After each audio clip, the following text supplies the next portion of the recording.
안녕하세요. 읽고 싶어지는 책 골라서 소개해드리는 요즘 무슨 책 읽어? 시간입니다. 지난달 두 번째 책을 소개해드리고 벌써 한 달이 훌쩍 넘었네요. 기다려주신 분들께 감사드리며 오늘 세 번째 책을 소개해드리겠습니다. 오늘 소개해드릴 책은 2022년 청림출판에서 출간된 저자 우승희님의 어른의 새벽이라는 책인데요. 나를 깨우는 하루 한 문장 50일 고전 읽기라는 부제를 달고 있습니다. 중국 베이징 대학에서 대학과 대학원을 마치고 돌아온 저자 우승희님은 일과 육아를 병행해야 하는 버거운 일상 중에도 혼자만의 시간이자 혼자만의 공간이 되어준 새벽에 중국 고전을 읽으며 그동안 삶에서 가볍게 지나쳤던 것들에 대해 많은 생각을 하게 되었고 어른답게 자기 성찰을 할 수 있었다고 합니다. 그래서 누군가 인생의 새로운 분기점을 맞은 사람들에게 또는 누군가 어수선한 주변을 정리하고 자신을 충전하길 원하는 사람들에게 이 책이 어른으로 성장하기 위한 작은 발판이 되기를 바라는 마음으로 특히 새벽이라는 고요하고 깊은 여백의 시간에 하루를 새롭게 시작하고 더 나은 일상을 살아갈 동력을 얻게 되기를 바라는 마음으로 그동안 고전을 읽고 사색하며 써온 글들을 모아 책을 엮었는데 이것이 이 책의 제목을 어른의 새벽으로 정한 이유이기도 하답니다. 자, 그럼 이제 50일간의 고전 읽기를 위한 여정을 시작하실 수 있도록 제가 책 내용 일부를 소개해 드리겠습니다. 1일차 새벽은 삶을 되찾는 시간이다. 겉모습이 바르지 않은 사람은 덕이 오지 않고 마음속에 정성이 없는 사람은 마음이 다스려지지 않는다. 관자. 관자는 겉모습을 바르게 하면 덕이 절로 찾아오고 마음속에 정성을 채우면 마음을 다스릴 수 있다고 했다. 도대체 바른 모습과 간절한 마음은 어떻게 얻을 수 있는 것일까? 그때 떠오른 게 새벽이라는 시간이었다. 매일 하루를 바로 세우려는 정성이 나의 하루를 다스리고 나의 마음을 진솔하게 할 수 있는 좋은 방법이 되어주지 않을까. 논어에는 꾸밈이 바로 바탕이고 바탕이 바로 꾸밈이다 는 말이 있다. 호랑이처럼 힘이 세도 호랑이의 무늬를 가지지 않으면 호랑이가 아니고 표범처럼 사나워도 표범의 무늬가 없으면 표범이라고 할 수 없다. 일정한 시간 안에 어떤 유의미한 일을 했느냐도 중요하지만 새벽에 일어나는 것으로 나를 꾸미는 순간 내가 부지런한 사람이고 믿을 수 있는 사람이라고 여기는 바탕이 생겼다. 새벽에 하루를 시작하는 것은 호랑이와 표범의 가죽무늬처럼 내가 어떤 사람인지를 나 자신에게 강력하게 보여줄 수 있는 수단이었다. 흘러보내는 삶 속에서 오롯이 나만을 위한 시간을 찾는 건 어려운 일이다. 나는 새벽을 찾고 나서야 비로소 나만을 위한 미세한 공간을 만들 수 있었다. 11차. 포기하고 싶을 때쯤 거의 다 온 것이다.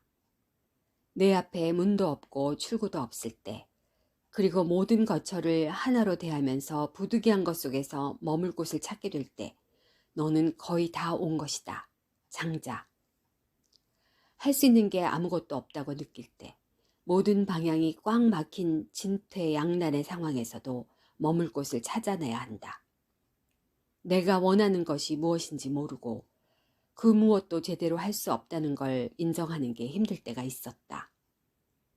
과거에 내가 만들어낸 현재였기에 누군가를 원망할 수도 힘들다는 내색을 할 수도 없었다. 하지만 그런 어려운 순간에 다다르지 못했다면 아마 내가 뭘 놓치고 살았는지 조차 생각해보지 못했을 것이다. 언제까지 삶에 이리저리 휩쓸려야 할까?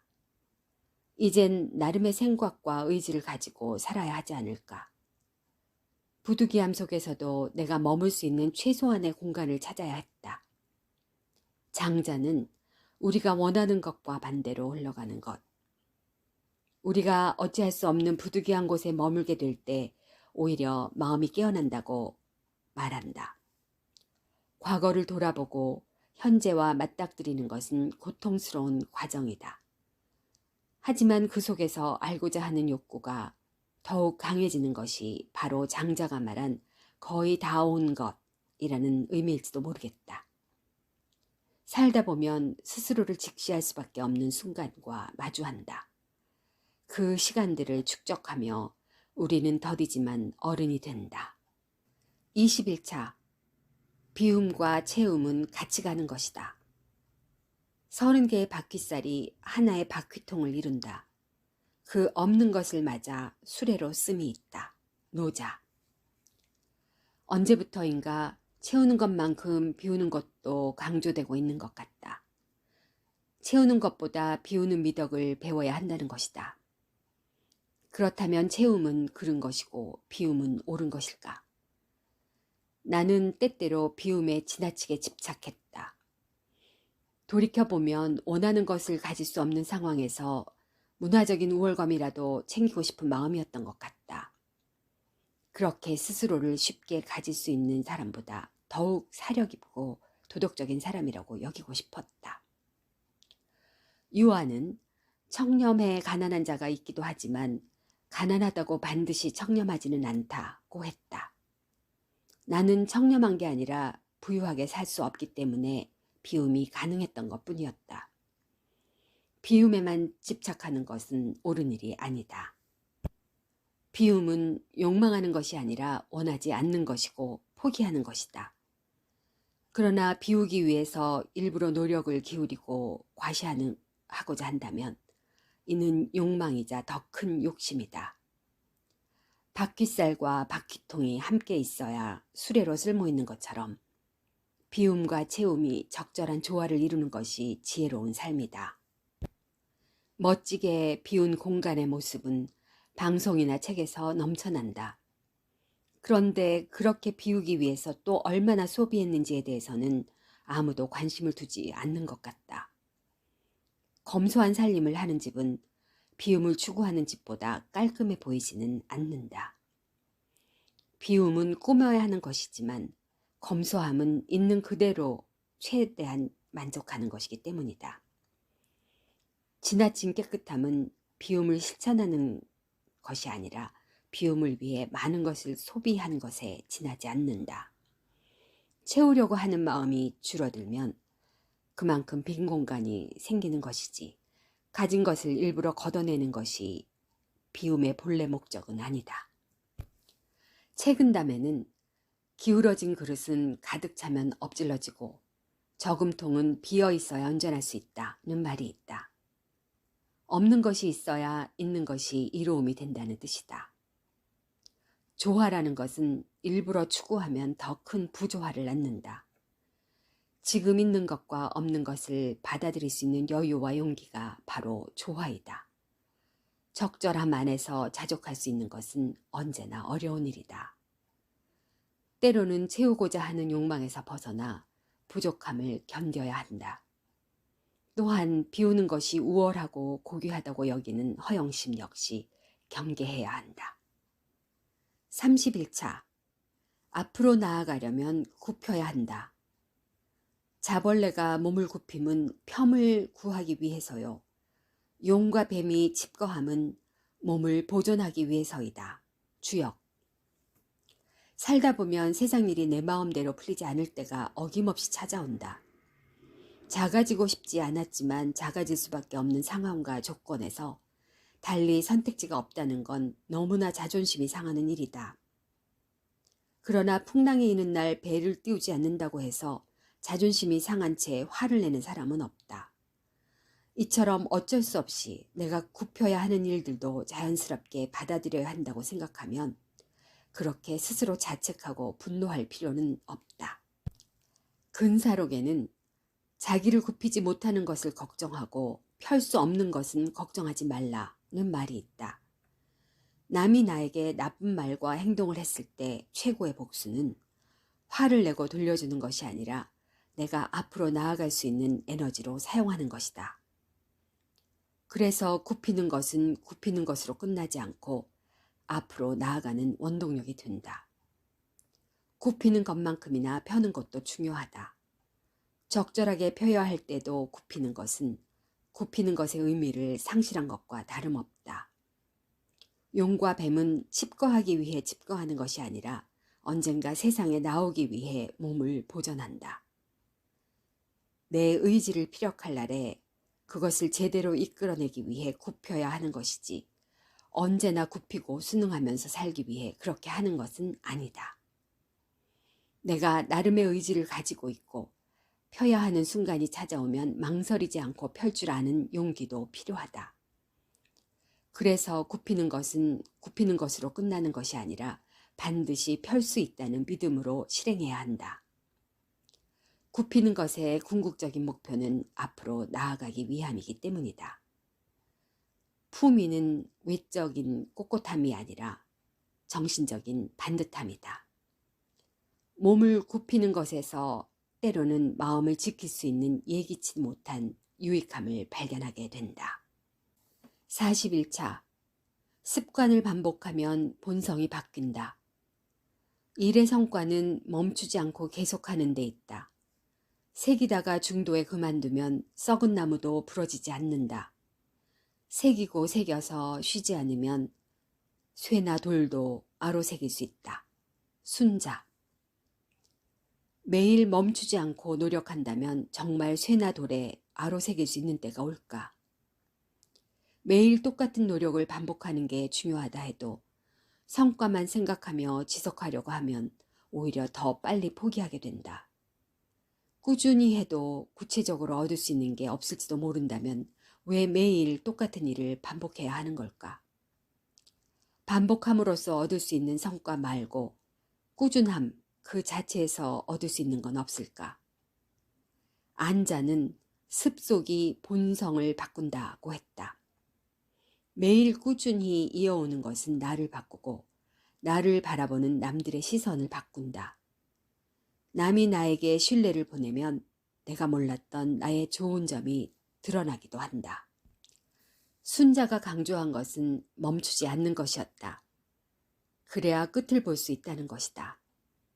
노자도 이와 비슷한 말을 했다. 백성이 일을 할 때는 항상 거의 이룬 것에서 패한다. 끝을 조심하기를 처음같이 하면 패하는 일이 없다는 것이다. 그러나 나는 끝을 위해서 지속하는 것보다 지속하는 것 자체에 더 의미를 두고 싶다.